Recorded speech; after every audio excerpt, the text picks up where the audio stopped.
여러분 안녕하십니까? 경북 동해안 지역은 오늘 가끔 구름 많고 산발적으로 빗방울이 떨어졌습니다.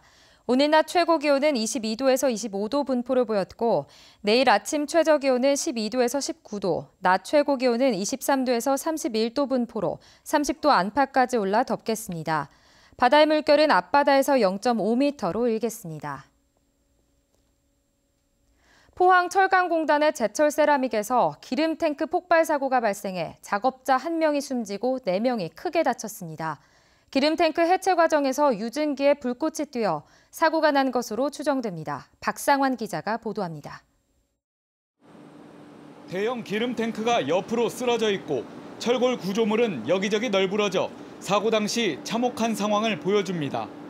오늘 오전 9시 반쯤 포항철강공단의 제철 세라믹에서 기름 탱크가 폭발했습니다. 이 사고로 철거 외주업체 근로자 63살 정모 씨가 현장에서 숨지고 44살 권모 씨 등 4명이 크게 다쳤습니다. 공장 밖에 있던 탱크 2대 중 1대를 철거하던 과정에서 탱크 안에 남아있던 유증기가 폭발하면서 사고가 난 것으로 추정되고 있습니다.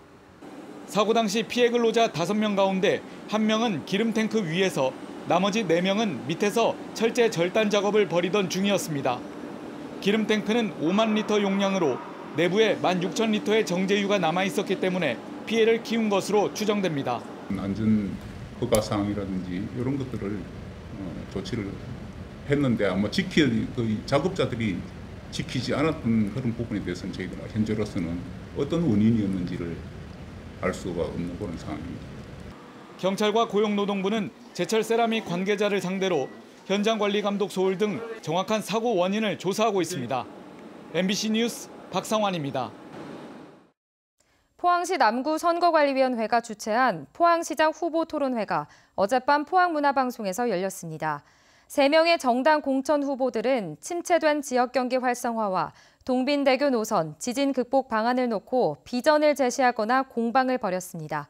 김기영 기자가 정리했습니다.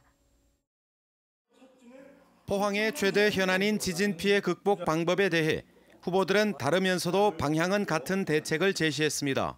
기업, 상가, 어린이집, 사찰, 유치원, 교회 등도 지진 피해 보상을 받을 수 있도록. 포항 지진은 천재지변이 아니라 인재이기 때문에 국가가 나서서 피해 보상이 아니라 배상을 해줘야 한다고 생각을 합니다. 실질적으로 70~80%라도 보존될 수 있는 그런 제도를 어쨌든 정부가 갖추도록 해야 된다는 거. 지열발전소와 관련해서 정부는 분명히 책임 있는 그런 규명을. 동빈대교 노선 갈등에 대해 허대만 이창균 후보는 이강덕 후보의 불통을 지적하며 노선 변경을 압박했지만 이강덕 후보는 국가 지원 지방도 특성상 노선 변경이 쉽지 않다며 지나치게 정치적인 이슈로 비화됐다고 맞받았습니다. 침체된 지역경제 탈출 방안에 대해선 결이 조금씩 다른 대안을 내놨습니다. 기존 이 철강 중소기업에 대해서 제대로 된 지원을 해서 경쟁력을 갖추도록 이렇게 함과 동시에 결국은 우리 지역의 철강 이외의 새로운 산업. 세계적 위락시설이라든지 아니면 포항 운하를 관광 명소로 해서 포항에 놀러 오는 사람을 많이 확보를 해야만이. 북한의 철광석과 석탄이 포항으로 오도록 만들었어. 포항에서 만들어진 철로 중국으로, 북한으로, 러시아로, 유럽으로 가는 철도가 만들어지는 그런 꿈을 꾸고 싶습니다. 신구 도심의 조화로운 발전을 위한 대책으로 이창균 후보는 현 시청사와 도청 환동의 발전본부의 육거리 이전을, 이강덕 후보는 구도심과 신도심을 잇는 도로 3개축을 확충하겠다고 공약했습니다. 허대만 후보는 도시계획 인구를 85만 명으로 부풀려 구도심 공동화를 앞당겼다며 토호와 유착을 끊어야 한다고 주장했습니다. 여론조사 지지도가 낮게 나와 토론회에 참가하지 못한 무소속 모성은 손성호 후보는 지자체 통합과 지진특별법 제정을 공약했습니다. 포항을 둘러싸고 있는 이 세 개 도시를 합치면 순식간에 인구 70만 도시로 변모하게 됩니다. 머지않아 인구 100만의 포항광역시를 꿈꿀 수 있습니다. 지진 특별 재난 지역에 대한 투자 촉진 지역 지정 및 관광자원 활성화 특별법을 제정하여 침체된 포항 경제를 살려야 합니다. 유례없는 경기 부진에 직면한 포항. 4년간 포항시를 경영할 적임자가 누구인지 유권자들의 선택이 중요하게 됐습니다. MBC 뉴스 김기영입니다. 유선과 무선 전화를 혼용한 포항시장 후보 여론조사에서는 이강덕, 허대만 후보가 초박빙 양상을 보이고 있습니다.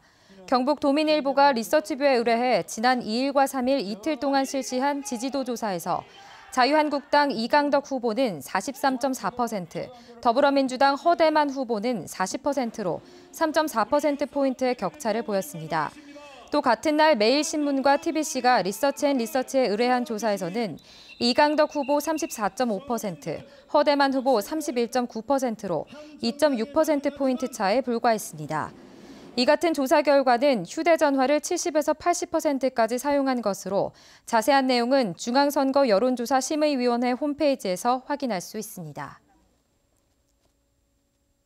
6.13 지방선거가 8일 앞으로 다가온 가운데 포항 MBC는 오늘 밤 11시 15분부터 선관위 경북도지사 선거방송 토론회를 생중계 방송합니다. 오늘 토론회에는 더불어민주당 오준기, 자유한국당 이철우, 바른미래당 권오을, 정의당 박창호 후보가 참가해 90분 동안 열띤 토론을 벌입니다.